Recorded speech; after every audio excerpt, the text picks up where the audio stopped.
terima kasih pada semua yang sudah hadir di sini.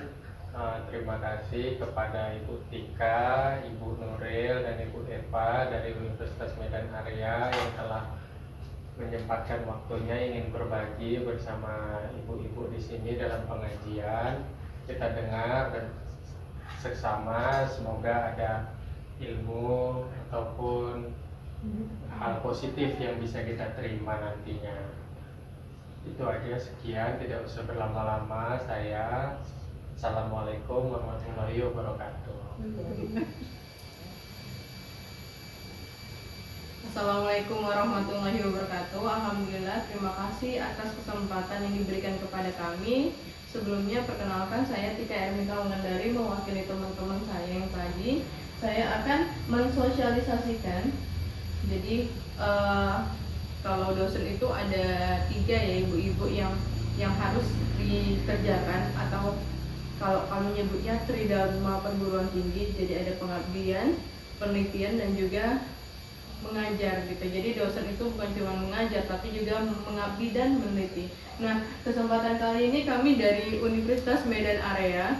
Hari ini kami mau pengabdian nih ibu-ibu. Pengabdian mengenai sosialisasi pemanfaatan limbah plastik rumah tangga menjadi material ramah lingkungan pada pengajian ibu-ibu sekalian ya, Rumah Sehat Madani. Oke, nah ibu-ibu selama ini buang sampahnya kemana nih? Apakah ke sungai, ke jalan, ataukah dibakar? Ibu-ibu tahu nggak? Next, bahwa Indonesia itu menghasilkan 9 juta ton timbunan sampah di tahun 2022. Wow, luar biasa ya banyaknya. Dan Indonesia merupakan negara penghasil sampah, atau Indonesia merupakan negara yang menghasilkan sampah kedua terbesar di dunia. Nah, coba bisa dilihat di sini ada dari data box bahwa sampah yang paling banyak di kita itu, di masyarakat itu, adalah sisa makanan, dan itu berasal dari sumber atau dari rumah tangga ya, dan juga plastik juga pastinya banyak juga ibu-ibu belanja plastiknya pasti banyak ya. Jadi kedua itu ya, sisa makanan dan plastik. Nah, di Indonesia sendiri ada kementerian yang menaungi masalah limbah ini, yaitu Kementerian Lingkungan Hidup dan Kehutanan. Jadi sebenarnya sudah ada ya sebuah lembaga atau sebuah institusi yang menaungi masalah sampah kita ini. Nah, di sini kami akan tampilkan grafik komposisi sampah. Ada 2. Yang pertama, komposisi sampah berdasarkan jenis sampahnya. Yang kedua, grafik komposisi sampah berdasarkan sumbernya dari mana. Nah, coba bisa dilihat di sini. Oke. Nah, ibu-ibu bisa dilihat di sini grafik yang pertama ya. Diagram yang pertama itu komposisi sampah berdasarkan jenisnya. Coba bisa dilihat, ternyata sisa makanan yang tadi itu, yang dari limbah rumah tangga itu 40,7% sendiri gitu ya, dan yang disusul oleh yang warna hijau 17,9 itu limbah plastik. Jadi bayangkan kita setiap hari di rumah menghasilkan 40,7% sampah makanan, sisa makanan, dan juga plastik pastinya, bungkus makanannya ya, bungkus makanan, bungkus belanjaan gitu ya Bu. Nah, yang kedua, komposisi sampah berdasarkan sumber sampahnya bisa dilihat yang paling besar sekali itu berdasarkan dari limbah rumah tangga ya. Jadi karena tadi yang pertama adalah sisa makanan dan juga plastik yang dari rumah tangga, maka di sini disebutkan bahwa yang pertama kali yang menghasil sampah yang paling besar di kehidupan kita adalah limbah dari rumah tangga. Yang menyusul kedua ini ya, pasar tradisional pastinya ya, dan pasar tradisional juga yang mencapai kehidupan kita berumah tangga gitu ya, atau kebutuhan kita sehari-hari. Nah, bisa dilihat nih sebarang fasilitas pengelolaan sampah sudah sangat banyak sebenarnya di Indonesia ya. Cuman memang ya kita kayaknya lebih efisien kalau di sini, kalau nggak dibuang dibakar atau dibuang sungai biar lebih simpel ya. Padahal itu justru merusak ya. Jadi ada istilah mikroplastik. Mikroplastik itulah zat yang sangat bahaya sebenarnya, dan itu bisa terbawa ketika banjir. Next. Nah, selama ini bagaimana sih cara membuang atau mengelola sampah ya? Tadi yang seperti saya tanyakan tadi, ada dibuang ke pinggir jalan, dibuang ke kemana aja yang gampang gitu ya. Next. Nah, limbah plastik rumah tangga dibuangnya di mana sih gitu ya, Bu? Oke, ini ada datanya dari SIPSN-nya, cara capaian kinerja pengelolaan sampah. Nah, bisa dilihat ya, timbulan sampah itu setahunnya sangat besar sekali ya, 33 juta ton per tahun ya. Dan ini otomatis ada dari mereka sudah dijabarkan. Yang pertama, pengurangan sampahnya sudah ada, penanganan sampahnya, sampah yang bisa terkelola, dan ini yang tidak bisa diapa-apai ya, ada sekitar 12 juta ton setiap tahun, bayangkan itu ya. Nah, ini ya, gerakan 3 langkah dari pengelolaan sampah, bank sampah, banyak sekali yang sudah dilakukan oleh pemerintah, tapi yang masih juga menyebabkan banjir ya, pencemaran lingkungan gitu ya.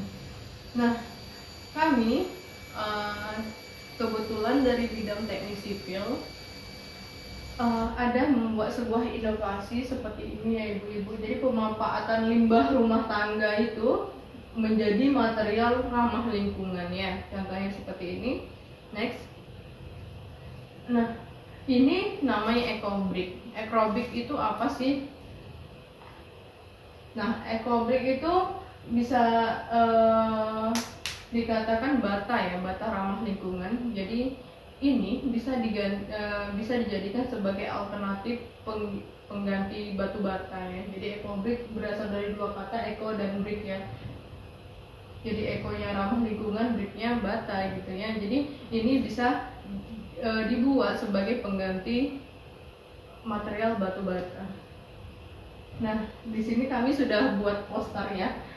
Material bangunan ramah lingkungan, pemanfaat limbah plastik. Yang pertama tadi sudah dijelaskan ya, Indonesia merupakan penghasil sampah plastik laut terbesar kedua di dunia.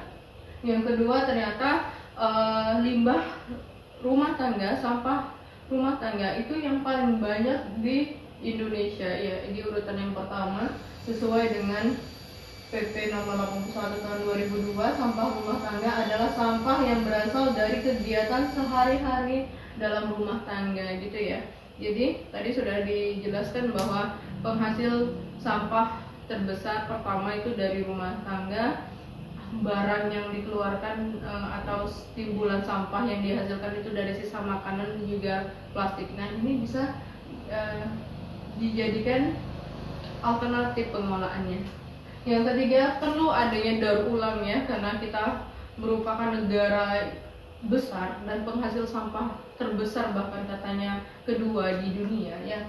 Jadi perlu adanya pendauran ulang terhadap limbah sampah. Yang keempat, pemanfaatan sampah. Tadi seperti saya bilang, ini bisa dijadikan pengganti batu bata ya, EcoBrick. Nah, bagaimana cara mengerjakannya? Yang pertama, pemanfaatan sampah dapat dilakukan dengan menggunakan botol kaca dan botol plastik yang di dalamnya berisi cacahan sampah plastik. Jadi ini ada sampahnya di dalamnya gitu, sampah plastik kering ya, tidak boleh basah. Kenapa? Karena nanti dia bisa menimbulkan atau tumbuhnya bakteri atau jentik nyamuk yang justru malah berbahaya. Jadi bisa dilihat di sini ya. Ini EcoBrick digantikan ya, dia sebagai penutup atau pelapis dinding pengganti batu bata. Jadi bisa dilihat di sini seperti biasa ya, tetap ada fondasinya, tetap ada kolom baloknya, tapi penutup lantainya pakai material EcoBrick.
Rencana kami itu Bu, jadi buat setengah itu pakai seperti kita pakai